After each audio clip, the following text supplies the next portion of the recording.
La nuit descend sur la Médina. Dans une cour éclairée par une lumière douce, le son grave du gambri commence à résonner. Les craquebs répondent par leur cliquetis métallique. Le rythme s'installe lentement, profond, répétitif, presque hypnotique.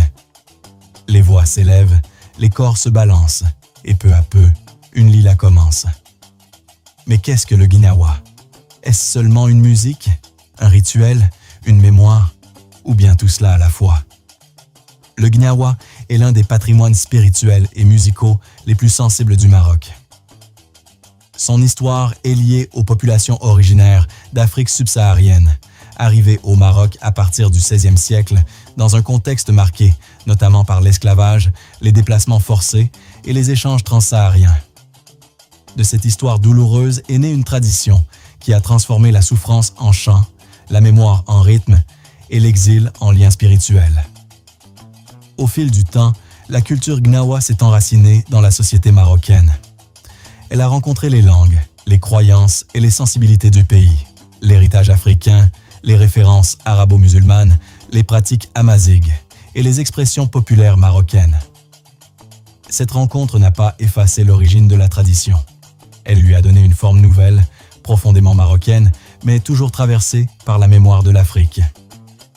La musique gnawa repose d'abord sur des instruments reconnaissables. Le gombri, appelé aussi hadjouj, est un luth basse à 3 cordes. Son timbre grave donne la base mélodique et spirituelle du rituel. Entre les mains du ma'alem, le maître musicien, il ne sert pas seulement à accompagner le chant, il guide l'ensemble de la cérémonie. Autour de lui résonnent les craquebs, grandes castagnettes métalliques. Leur son sec et puissant rappelle parfois le bruit des chaînes, ce qui donne à leur présence une dimension symbolique forte. Le tébéal, tambour traditionnel, peut également accompagner certaines séquences en renforçant l'intensité du rythme. La force du gnawa vient de cette répétition maîtrisée. Le rythme n'est pas simplement décoratif. Il construit une progression.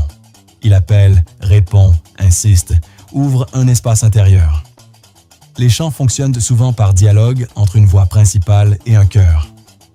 La musique avance par couches, jusqu'à créer une atmosphère de concentration, de mémoire et de présence collective.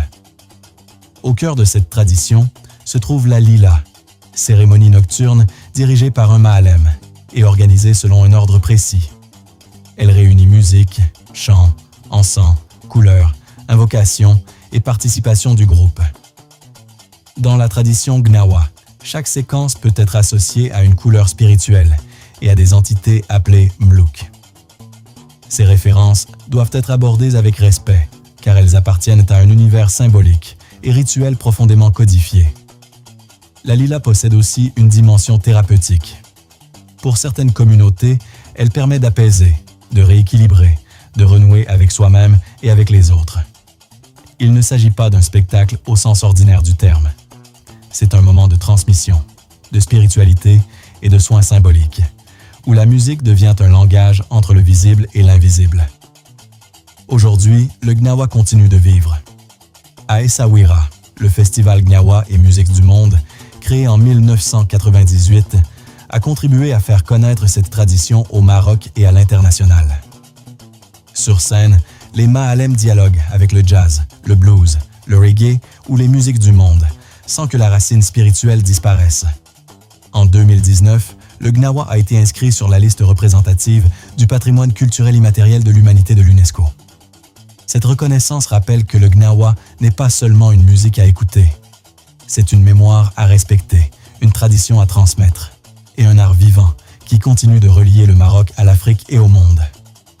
Écouter le gnawa, c'est donc entendre bien plus qu'un rythme.